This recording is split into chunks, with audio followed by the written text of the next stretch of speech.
Hi, I'm going to go through my artist editions.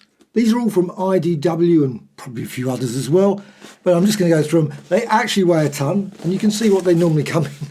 Obviously a box like this, normally with tons of packaging. This one is Bravo for Adventure, Alex Toth. I'm a big Alex Toth fan, so I'll just quickly go through this one and I'll go through the others. Now I'm not going to show a vast amount, obviously, of the material in it, but I will go through some of it. So you can see the general, just because they weigh a ton, they really do. Artist IDW edition, and you can see a real nice format. This is always brilliant. They're a pleasure, always. Now, I haven't got vast numbers. I've got 11 in total. So let's just go through it. What sort of thing you get? You've got obviously Bravo for Adventure. Now, this is a slightly unusual one. It's got colour in it. Most of them don't, but this one does have a mix of different styles and different approaches. And you can see the sort of thing there. You've got that brilliant Alex Toth artwork. But also, at the back, you've got, I mean, just look at it, just stunning. You've got such a quality, and it's a huge book. Now, it doesn't weigh as much as some of my IDW artist editions. And there you can see here, you've even got the, like, obviously the very basic sketches, which is just great. And as you go through, you've got even more basic sketches. So it's quite an unusual one, this one. And even there, look at that. I mean, just the colour guides as well at the back. Really went to town with this one. I think it's just an absolutely beautiful, beautiful edition. I love this one. Bravo for Adventure, Alex Toth, fairly recent. I assume it's still reasonably in print, still accessible. Definitely worth checking out. If you're an Alex Toth fan, I think obviously this is a must-have. Some of the volumes come like this. You get this. For some weird reason, the Bravo one didn't. So that one. Now I don't keep these for everyone. I've got some. I've got about half, and I've got rid of them over time. I'm not certain whether to keep them or not, because I don't intend to sell them. So I'm just you might as well sort of, and they do take up quite a bit, but still, I guess it keeps it in nice condition. I hope that's the case. Anyway, this is John Buscema, Marvel Heroes Artist Edition. Again, one that was fairly recent. I would love to see all of these come out in, of course, Artisan Edition. Whether I buy them in Artisan Edition, I do not know. I've actually ordered the EC Comics one, the cover one. I've got it in Artist, and obviously I will have it also in Artisan. But still, this one is brilliant. Obviously got Avengers 51. Got a mix of stories, obviously 51. Not always the greatest of stories. 51 was fine, but of course you've got to look at that stunning covers as well. Now I'm not going to, but you can see, look at that. Just the Black Knight one. Just love these. This one is, and I was worried about crunching the pages over when you turn them over. Now this one is numbered, can't make that out, is that 24? Of Submariner. So these are not all Avengers. You've also got this one, obviously a Thor one. This is from issue 199. Luckily they put the top, the number of the cover, and there's some covers there. It's just brilliant book. This is absolutely full of some great, and also got their model pages and things. You've also got that Thor one. I just love all the different, love all the writing over it as well. Just impressive. Avengers 55 and so on. And of course another one, Who Strikes for Atlantis. See, all John Buscema, just brilliant. And right at the back, John Buscema there. Classic, of course, Submariner and Thing. This is probably the biggest, the EC covers. I love EC Comics, so I'm just going to go through that, and it's just amazing. Absolutely stunning book. Probably at some point I will drop one of these, and I'll go, oh no, this weighs absolute ton. Good for exercise. If you want to do some exercise, I think this is definitely one sort of you can have a go at exercising with this. Just doing a bit of weightlifting. Absolutely brilliant. Lots and lots of covers. Now, it doesn't include every single cover. I'm certain there's covers in here that people think, or covers that are not in here, that people think, that should be included. Because, of course, I think there was about 500 or so in total EC covers. So you're not going to get everything. I think it's about 160, 170 of them in here. So it's a fair selection. It'd be lovely if they brought out a volume 2 of all those. Doesn't say, unfortunately, volume 2, so maybe they never will be. And you can see a long list of all the different covers there. Frontline Combat, Shock Suspense, and you've got some, obviously, the dramatic ones. Horns of Fear, of course, and I love these ones. Extra. Some of the, now, they don't have many, I think, of these ones, nor of, like, the Shock Illustrated and those sort of ones. But they've obviously got lots of these Vault of Horror, and I love that when it's always white there, just brilliant. Piracy. I love the piracy ones. Loved all those ones, the later ones. I know they're not everyone's favourites, but for me, these were great, these horror ones. And all those sort of science fiction ones, weird science, etc. But I actually quite liked the Aces High, and it's such a pity that they stopped. They only got about 6 issues for quite a few of them, and it was just, especially extra. MD is another one, psychoanalysis, just great. I don't even think they've got a psychoanalysis in here. They might have, but Horns of Fear, and of course many. And there's no, of course, extras because, of course, it's just purely solid covers, Wally Wood, etc. Just absolutely beautiful book. But I say this is probably one of the heaviest. Might be not the heaviest. Maybe the Mad one might be. I'm going to find out in a few seconds. I've got the Mad one coming up as well. Now, this is the first one I ever bought. When I got it, I thought, wow, it is serious. I think this is the heaviest. I really, even now, just lifting it up, you know, it's a good sort of one to, let's say, you could do sort of bicep curls or tricep curls, you know, those sort of things. Maybe not. You could do. And it's just full of brilliant tales to drive you, calculated to drive you mad. And it's got, look at that, shadow. Just awesome artwork all the way through this. You can't beat Mad. And let's say it does weigh a ton. That's the only thing about these. That's why I like the artisan editions. As much as, of course, they're slightly smaller, but they're so much more practical.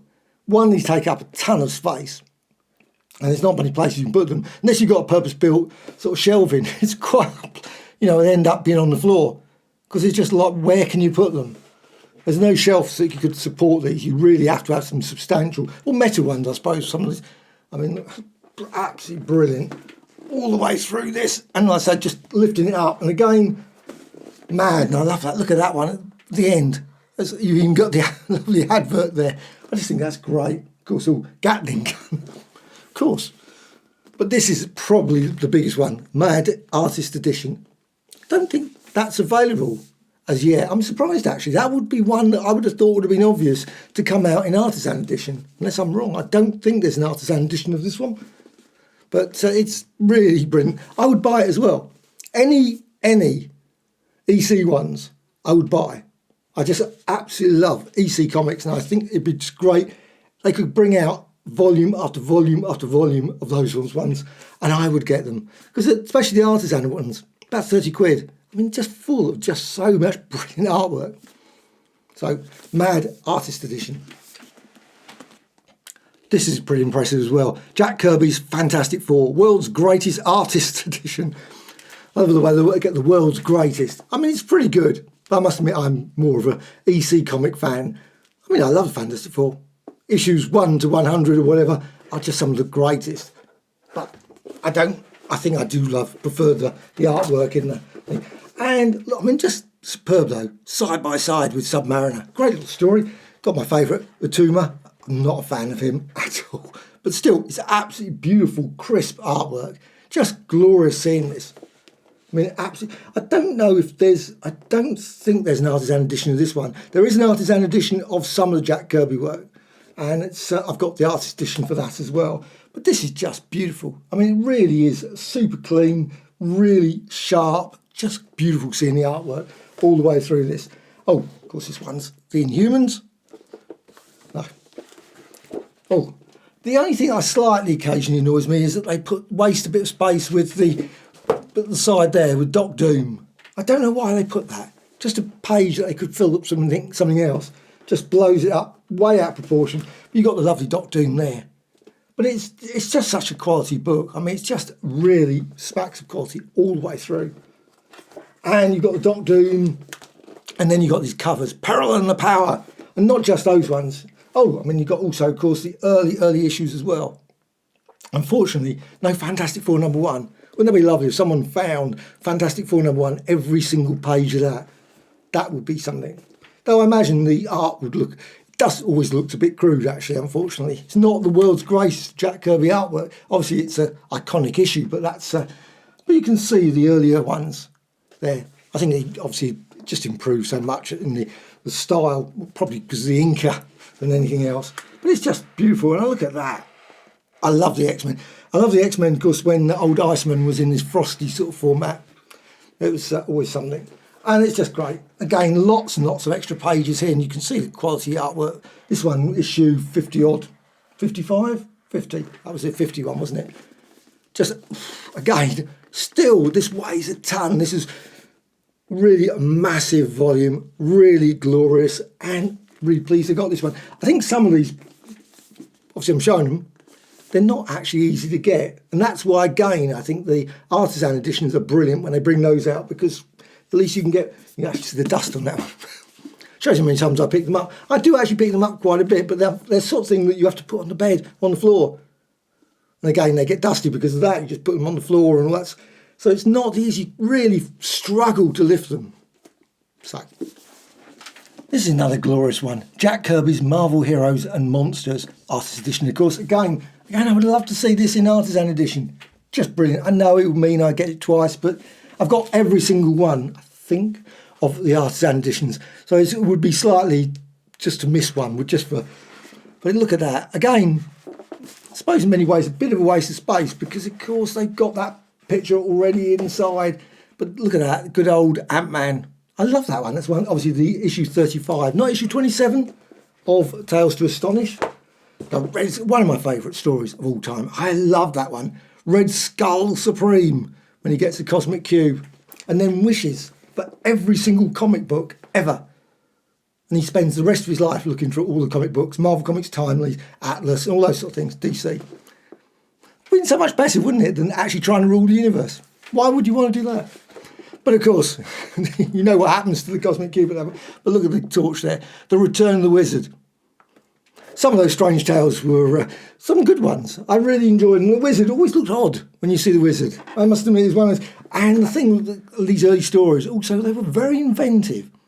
A lot of people never mention that, but the Human Torch, some of the things he did in them, they never did again. He just did them in here, and the Strange Tale ones. So after that, they sort of forgot, we can't do much else. Just stands around, does a few bits of flame. But he's always trying. And of course, brilliant Sergeant Fury. I love Sergeant Fury. Been absolutely brilliant. I've thoroughly enjoyed the Sergeant Fury ones that the Epic collections have just come out. I hope they continue to bring those out, because they have been brilliant. Just a reminder how good these stories are. I know they're not superhero ones, but I think they're some of the best Marvel stories. Just truly think that it's a pity that many people thought, oh, they're Sergeant Fury. They are great. This one, Return of the Blob. Now, I thoroughly enjoyed the first Blob. Not so keen on the Return of the Blob. It was okay. But the first one was great when he had the carnival and that sort of thing. But still, absolutely great. So he's got Magneto going through the carnival, as he does, of course. He's got to have some time off, I suppose, trying to rule the world. And another one here, they've got also monster ones as well, which is weird because it's called Monsters, not just hero ones. So you've got, and don't ask me all the characters, the Doll Man sort of character there. And you've also got, of course, the extras at the back, which I will now try and find a few extras anyway. You've got the covers, Tales of Suspense, the Black Panther one there, Captain America. And also, let's go for another one, X-Men, of course, the Warlock. I think that was Merlin, wasn't it? Warlock. And then the other one, Kazar. And also, who's that? It was Taboo. They had all those great monsters. It's great that some of those monster ones will actually still survive. You've got the occasional pages of those. I absolutely love this volume. Brilliant, brilliant.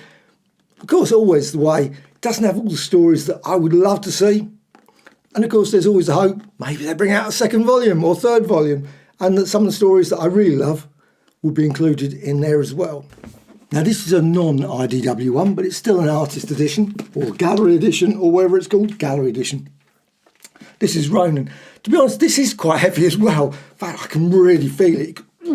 Really hard to lift that.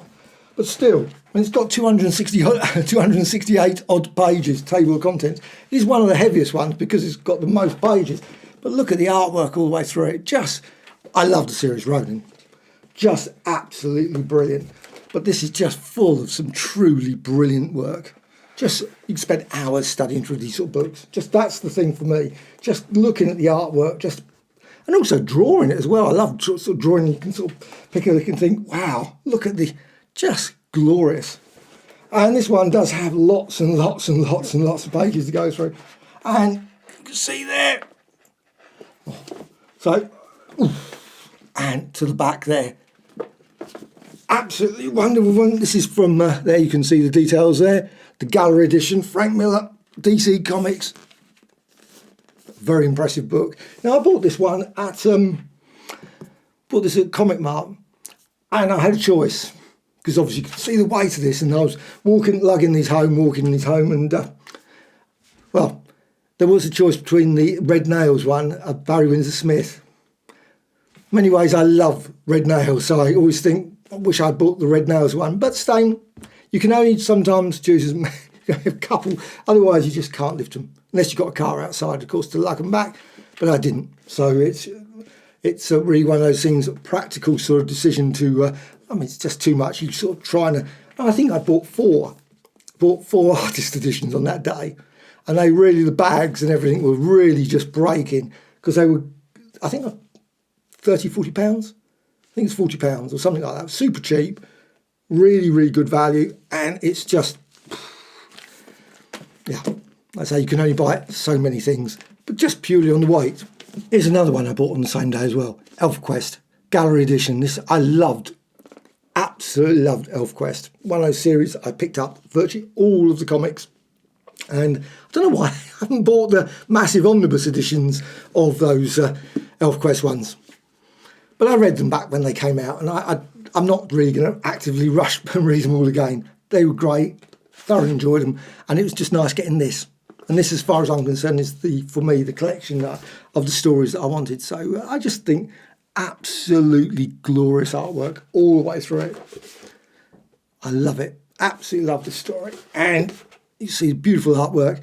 Absolutely really sharp as well. It's not, I was saying that, looking at that, it's quite smudgy. You can see actually see the fingerprints. That's always the thing that's fascinating when you actually look at it. You can see where obviously someone at some point has smudged it a bit. But it is beautiful, absolutely beautiful edition. Now this one's Dark Horse. I think DC is supposed to be bringing out some. I think there was a Neil Adams one announced at some point. Be nice to see that. But anyway, so that's the Elfquest one. A lovely edition. And again, not so actually. This is more sort of lightweight. You can see I can hold it reasonably easy in hand. So it's one of the lighter editions. But it's still a really nice quality edition, as they all are. And I don't know how many pages in this one. This is 170 odd pages, and you've also got some lovely sketches at the back, pictures there, which I think is just great. Unfortunately, most of these artist editions, if you don't get them straight away, it's quite hard to get them once they've gone out of print. Literally, that's it. They occasionally come in print, and you suddenly can think, oh, I can get that. But otherwise, it's gone. And I don't see that many. That was the one big surprise on the day that I saw a load of these sort of editions at the Comic Mart. Don't see many at Comic Marts. I don't know why. I would have thought there would be piles of these, but still there isn't. And it's just odd. You see them obviously in places like Gosh. Gosh has got quite a few in there. Obviously Forbidden Planet's got quite a lot of old ones as well, these editions. But they're often quite expensive, and it's nice when you go to a Comic Mart and you see it like £40 or £50. You think, oh, that's okay-ish. It starts creeping up in the price. You think, oh, but it's real quality book, all the same. I love it. Elfquest. This is a slightly different one. This is again Marvel and IDW. So Marvel obviously do produce them, but Artifact edition. Now, don't ask me the actual difference. It's basically bits and pieces. There's no complete stories. There's a fair amount of the stories in this, but it's one of those ones where you can see there, you've got the list. So you can see like Daredevil 181, you've got 2, 3, 7, 8, 9. There's a lot of pages. But if you want the complete story, you just have to go back to read the comics or the omnibus edition or the epics and those sort of things. But still, absolutely glorious. I loved that Frank Miller. I remember buying issue 158, 159, 160, etc., all the way up to 190 odd at the time. And it was every month. It was just like, wow, I can't wait to get the latest Daredevil. And it's just obviously brilliant to see the superb artwork.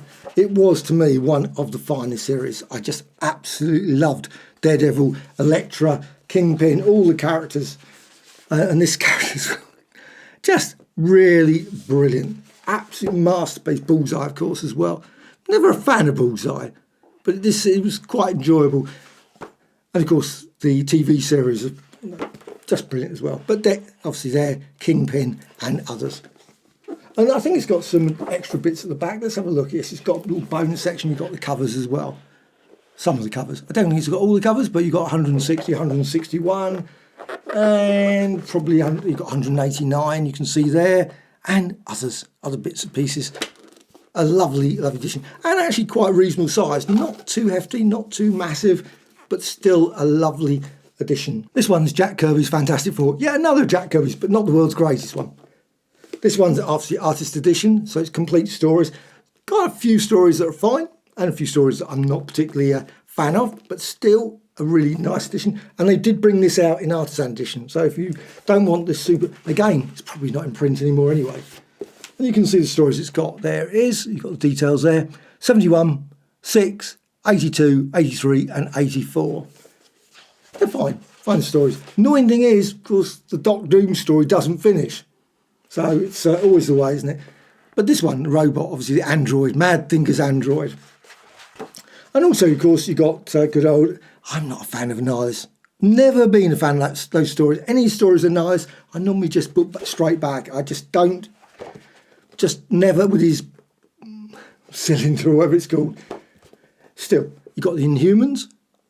And again, just brilliant. Shall man survive? And of course, you got good old... Crystal. Crystal was part of, obviously, Fantastic Four at that point, of course not.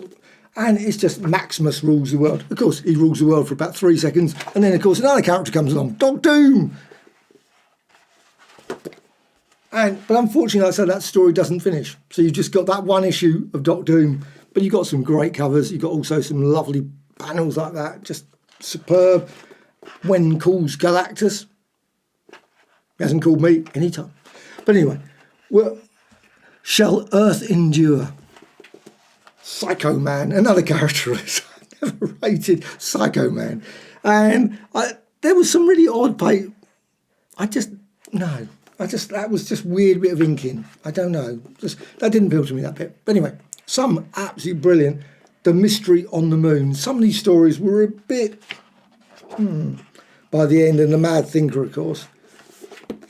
But still, some absolutely amazing Jack Kirby Fantastic Four. But obviously not every single bit of this for me. And even, of course, the Mole Man on the front cover. A character that I think they could have done a lot more with, but has always been a bit of an unusual character to me. But still, great on the back there. And it is also a bit lighter. You can see it's a lot smaller because they changed the format of the pages. Obviously, all the others, these are in the original size of the pages. The others are obviously, whether it's twice up or 2 up or whatever it was, 4 up, whatever. But they're much bigger and they do really weigh a ton different. These are much nicer to pick up. And if they brought out all editions like this sort of size, I would be quite happy. I know it wouldn't be the same size as the originals, but still it would be a lot lighter and a lot easier to store them. And more consistent as well. That's the trouble because, of course, when you get these sort of books, they're all different sizes, big, small, slightly different, and it just bookshelf issues. And another excellent one to finish. This is the last one. Always typical when you do that. Read Crandall. Now I haven't got all the other EC ones. The Wally Wood one, I've got that in artisan edition. That came out, but the first art edition, I think, was the Wally Wood one, and I didn't buy it. Now it's insane price. Very, very expensive, so I've never bought it. I think there's other ones, George Evans, I don't know. But there's about 2 or 3, and obviously people who are EC fans, mega EC fans, have probably got them all. Well, I'm obviously not that mega of an EC fan. I love EC, but I just haven't bought them all. But I did get this one. Reed Crandall, I think he's a superb artist. I love his work. I'm surprised they haven't brought out a Bernie Krigston one. That would be something as well. I'd probably get that. There's certain artists I love. Johnny Craig. They brought out a Johnny Craig one. I would buy that in an instant. Always liked Al Feldstein. Never get his name right. Feldstein. And it's got a very unusual art style. But I really love his art style. And I would love it if they included some of the very early ones that sort of the pre, obviously, EC Comics, because he did some weird stuff. Well, let's go for the Reed Crandall. Again, you've got this on here. Not all of them, for some weird reason that I get when I get them, have that. This one doesn't. I'll get it the right way around so I can actually bring it out. It is glorious. And I just struggle to get it out of its box.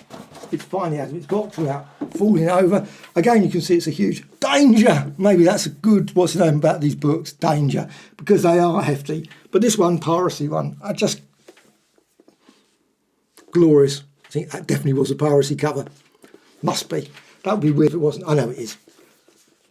But it's still, this is just Mother's Day one. It's got just full of great stories. Return Blow. I love these ones. Absolute classic dog food story. It's very, very hefty. And you can see just artwork, page after page of just glorious artwork. Sweetie Pie. And many, many others. For crying out loud. And again, all the writing all over. See up there? Entertaining comics, of course. I always think exciting comics, but entertaining comics. Probably could have been anything, but that's what it was. And you've got other pages there. Now look at that. The Roman ones. Just great. Absolute. The Emperor's Household Guard. This book is full. No, it doesn't have. I don't think it's got a huge amount of extras actually looking at it. But it does have a great selection. I mean, just the artwork is just classic all the way through it. And you can see the contents there all the way through. Oh, piracy cover. And it's mainly the stories, which is fine. But if you're looking for some of the extras at the back, there doesn't appear to be any about this edition. I mean, look at that, about this edition. I mean, that's what you call a powerful intro. This is a lovely volume. Read Crandall, as well as, of course, the other ones as well. Maybe one day I might pick those other ones up, but I suspect they're now out of print. And I noticed this one was going out of print, and I thought, you know what? If I don't get it then, I'm just never probably going to get a copy of this. Or if I do, it'll be very expensive. But that is a run-through of all my artist editions, obviously of different companies, but predominantly IDW. I always look forward, and every time any one is announced, I always go and look. And I think, oh, yes, that'd be brilliant. Or maybe not. There's some of the Marvel cover ones, I think, maybe. There's also some other ones that come out and you think, yeah. But there's so many you think, oh, why couldn't they bring out a Barry Windsor Smith? And also, please put in the comments below. Absolutely be great to know which ones would you love to see, your top 10 or so of ones you'd love to see. Barry Windsor Smith comes to mind. I would love to see an artist edition of that. Obviously, the Conan stuff, some really brilliant Conan ones would be great. Obviously, I had a John Buscema one, but there's many others. There's so many others. Obviously, Steve Ditko. Now, that would be something, wouldn't it? Steve Ditko IDW one. Even of some of his, like, Charlton work. Those sort of things. Obviously, other work, and not just obviously the Marvel, but obviously Spider-Man. That would be a brilliant edition, wouldn't it? Spider-Man artist edition. There's probably a few others as well. I'm trying to think of some others. I always put myself, I mean, obviously, a lot of people probably say, why do you always say like Don Heck? I love Don Heck's work. Don Heck was and Herb Trimpe. And I think he's done, Herb Trimpe, I never get his name right. I think they've done an artist edition of his. There's many others you could think of that you could think. And obviously later on, I mean, there was lots of great artists that came in the 70s, 80s. I always think obviously of the 60s ones.